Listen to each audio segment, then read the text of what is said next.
Assalamualaikum warahmatullahi wabarakatuh. Selamat pagi anak-anak. Tadi kalian sudah melihat atau mendengarkan materi tentang Kementerian Republik Indonesia. Nah, yang selanjutnya adalah materi tentang nilai-nilai Pancasila dalam penyelenggaraan pemerintahan. Nah, siapa sih yang tidak tahu dan tidak mengenal Pancasila? Harapan saya kalian juga masih hafal ya tentang sila-sila yang ada di dalam Pancasila. Nah, materi kita hari ini memiliki tujuan setelah belajar materi tentang nilai-nilai Pancasila, kalian dapat membangun nilai toleransi dalam penerapan nilai-nilai Pancasila dalam penyelenggaraan pemerintahan. Yang kedua, kalian dapat menganalisis nilai-nilai Pancasila dalam penyelenggaraan pemerintahan. Jadi kalau sudah tahu penerapannya, kemudian kalian bisa menganalisisnya. Dan yang ketiga, setelah dianalisis, kalian bisa menyajikan atau mengomunikasikan hasil analisis tersebut. Nah, Pancasila itu mengandung serangkaian nilai. Nilai apa saja? Yang pertama ada nilai ketuhanan, diwujudkan di dalam sila yang pertama, yaitu ketuhanan yang Maha Esa. Yang kedua ada nilai kemanusiaan, diwujudkan dalam sila yang kedua, kemanusiaan yang adil dan beradab. Persatuan, keadilan.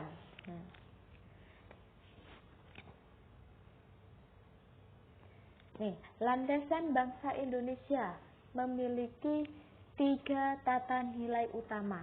Apa landasan bangsa Indonesia? Yaitu Pancasila. Pancasila ini memiliki 3 tata nilai utama. Yang pertama yaitu dimensi spiritual. Apa maksudnya dimensi spiritual? Yaitu dalam penyelenggaraan tatanan bangsa atau tatanan negara, Indonesia tetap memegang teguh tentang ketuhanan. Oleh sebab itu, ketika menyelenggarakan negara pemerintahan Indonesia masih percaya dan takut terhadap aturan-aturan ketuhanan atau agama, ya, aturan-aturan agama.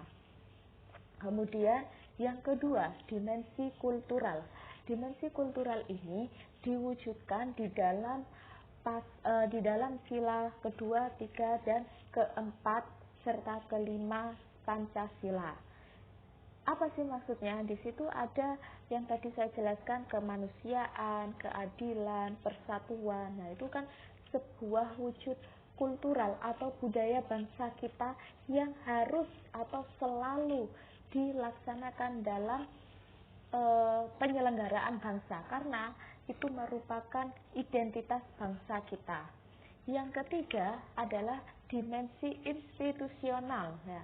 Apa itu dimensi institusional?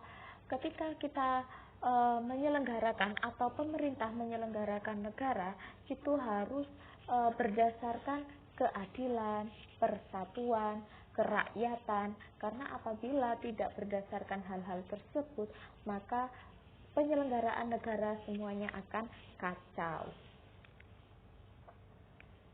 Oke. Untuk materi ini, ya, nilai-nilai Pancasila dalam penyelenggaraan pemerintahan negara ada sedikit contohnya. Ini silakan diperhatikan, ya. Silakan diperhatikan. Yang pertama, nilai sila ketuhanan yang Maha Esa. Saya ambilkan satu contoh, yaitu menjamin penduduk untuk memeluk agama masing-masing dan beribadah menurut agamanya. Nah, kalau kalian pernah membaca UUD, ini semua sudah ditetapkan di dalam UUD. Kalau kita berbicara tentang keagamaan, maka pasal berapa? Pasal 29. Nanti silakan dicek UUD-nya, ya. Kemudian, nilai sila kemanusiaan yang adil dan beradab. Contohnya seperti apa? Yang ini ada menjunjung tinggi kemerdekaan sebagai hak segala bangsa. Dan hal ini juga bersifat universal. Apa maksudnya bersifat universal? Yaitu diterapkan di semua negara. Namun kalau di Indonesia ini menjadi hal yang utama. Yang ketiga, nilai sila persatuan Indonesia. Contohnya ada menggalang persatuan dan kesatuan bangsa. Kalau melakukan menyampaikan aspirasi atau mungkin demo, itu tetap menjaga ketertiban, tidak menyinggung orang lain atau organisasi lain, sehingga persatuan dan kesatuan bangsa tetap terjaga. Yang keempat, nilai sila kerakyatan yang dipimpin oleh hikmat kebijaksanaan dalam permusyawaratan perwakilan. Di sini saya beri contoh. Dalam melakukan putusan diperlukan kejujuran bersama. Nah, apabila dalam penyelenggaraan pemerintahan negara ini tidak menganut sistem kejujuran, maka akan banyak terjadi, ya salah satunya adalah korupsi, ya KKN, nepotisme, kolusi, yang seperti itu. Yang terakhir, ada nilai sila keadilan sosial bagi seluruh rakyat Indonesia. Contohnya adalah seluruh kekayaan alam digunakan bagi kebahagiaan bersama menurut potensi masing-masing.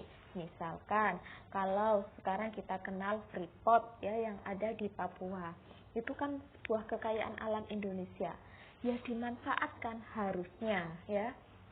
Harusnya dimanfaatkan oleh daerah tempat di mana kekayaan alam itu digali atau diambil.